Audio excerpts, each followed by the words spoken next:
9ஆம் வகுப்பு கணிதம் பாடம் 3 பயிற்சி 3.1ல ஃபர்ஸ்ட் கணக்கும் செகண்ட் கணக்கு தான் இந்த வீடியோல பார்க்க போறோம். பின்வரும் கோவைகளில் எவை பல்லுறுப்பு கோவைகளாகும்? பல்லுறுப்பு கோவை இல்லை எனில் அதற்கான காரணம் கூறுக அப்படின்னு கேட்டிருக்காங்க. சரியா? இந்த பின்வரும் கோவைகள்ல எது பல்லுறுப்பு கோவை அப்படின்னு சொல்லியிருக்காங்க. அது இல்லை அப்படின்னா அதனுடைய காரணம் தான் என்ன அப்படின்னு கேட்டிருக்காங்க. இப்போ அதில் ஃபர்ஸ்ட் பாருங்க, 1/x² + 3x - 4.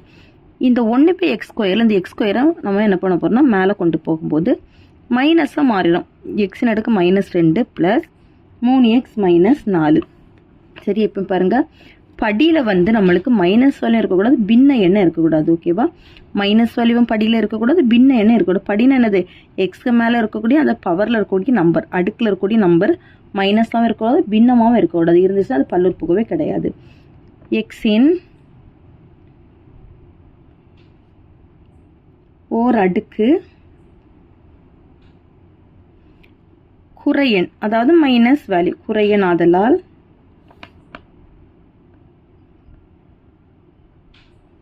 இது பல்லுறுப்புக்கோவை அல்ல.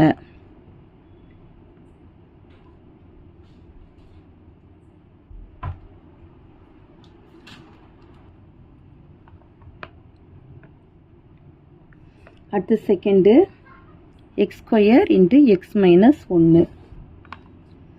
x² உள்ள கொண்டு பெருக்கிறோம். x² எக்ஸையும் பெருக்கணும், x அடுக்கு 3, x² 1 பெருக்கும்போது x².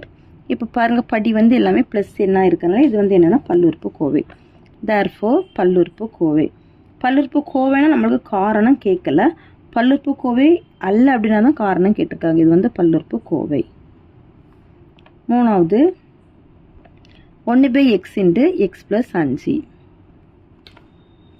இது எக்ஸையும் மேலே கொண்டு போகும்போது எக்ஸின் அடுக்கு -1 வந்துடும், x + 5. இப்படி படி மைனஸில் இருந்துச்சுன்னா இது என்னன்னா பல்லுறுப்புக்கோவை அல்ல. ஓகேவா? இப்போ என்ன, நம்ம ஃபர்ஸ்ட் கணக்கு எழுதணும், அதை அப்புறம் ஆன்சர் எழுதணும். எக்ஸின் ஓர் அடுக்கு குறையெண் ஆதலால்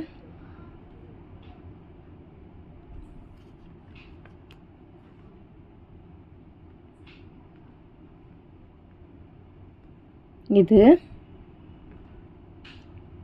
பல்லுறுப்புக்கோவை ஆகும்.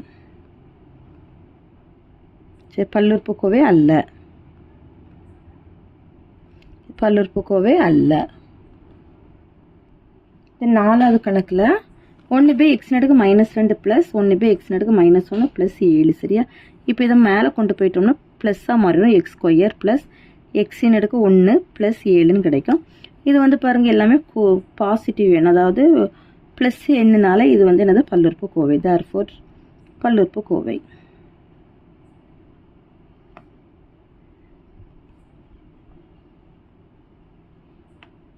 அடுத்த அஞ்சாவது,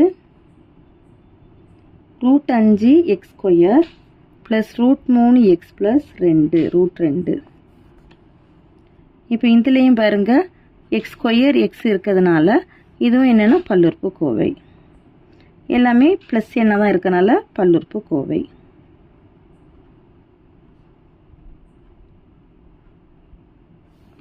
ஆறு, m² - ³ √m + 7m - 10. m² - ³ எப்படி எழுதலாம்? m அடுக்கு 1/3 போடலாமா? + 7m - 10. படியில் பின்னேன்னு வந்திருக்கு, அப்படின்னா இதுவும் என்னது பல்லுறுப்புக்கோவை அல்ல. m ஓர் அடுக்கு பின்னை எண். தேர்ஃபோர் பல்லுறுப்புக்கோவை அல்ல.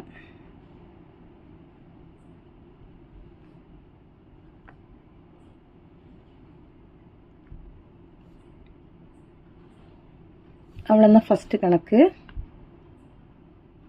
அடுத்து செகண்டு, பின்வரும் ஒவ்வொரு பல்லுறுப்புக்கோவையிலும் x² மற்றும் எக்ஸின் கெழுக்களை காண்க. x² பக்கத்தில் கூட நம்பரும், எக்ஸுக்கு பக்கத்தில் கூட நம்பரும் என்ன அப்படின்னு கேட்டிருக்காங்க. கெழுனா என்னது? x² பக்கத்தில் நம்பர் எடுத்துக்கணும், எக்ஸுக்கு பக்கத்தில் கூட நம்பர் எடுத்துக்கிட்டது தான் அது என்னது கெழு.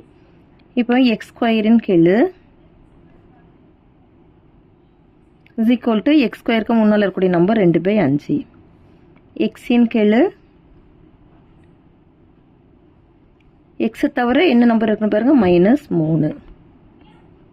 அடுத்து second 6 minus 2x² plus 3x³ minus √7x. இதில் x² கீழே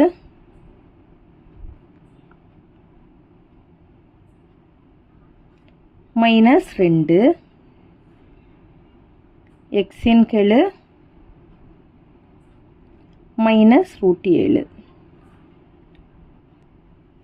by x² minus x plus 2. இதில் x² கீழே ஈக்குவல் டு பை எக்ஸின் கீழே எக்ஸ்க்கு பக்கத்தில் எந்த நம்பருமே இல்லைன்னு என்ன எடுத்துக்கணும் 1 எடுத்துக்கணும். இங்கே மைனஸ் குறிக்கிறதுனால -1. அடுத்து 4வது √3x² ப்ளஸ் √2x ப்ளஸ் 0.5. இது x² கீழே x² பக்கத்தில் என்ன நம்பர் இருக்குன்னா √3. எக்ஸின் கீழே எக்ஸ்க்கு பக்கத்தில் என்ன நம்பர் இருக்குன்னா √2. அடுத்து 5வது x² minus 7/2x plus 8. x² கீழே x² முன்னாடி என்ன நம்பர் இருக்குன்னா 1. எக்ஸின் கீழே எக்ஸ்க்கு முன்னாடி என்ன நம்பர் இருக்குது -7/2. அவ்வளோதான் இந்த கணக்கு. தேங்க்யூ.